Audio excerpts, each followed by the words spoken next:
मेरे बुजुर्गों, भाइयों और नौजवान साथियों, आपने मुझसे एक वादा करना है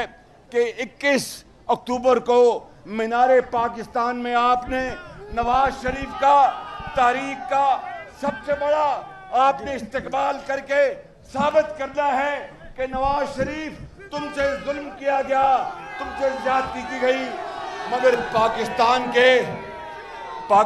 के करोड़ों अवाम तुम्हारे साथ हैं, करोड़ों माओं की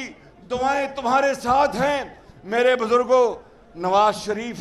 वापस आ रहा है इंतकाम लेने के लिए नहीं, बल्कि पाकिस्तान के लिए, इस मुल्क को दोबारा खुशहाल करने के लिए, इस मुल्क को तरक्की के दौर को दोबारा चलाने के लिए और हिंदुस्तान से पाकिस्तान को आगे ले जाने के लिए नवाज शरीफ वापस आ रहा है।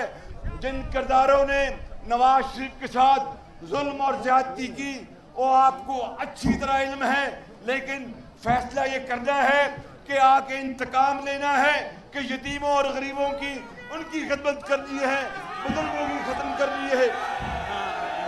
बस यही मेरा पैगाम है और मेरा आपसे वादा है कि नवाज शरीफ के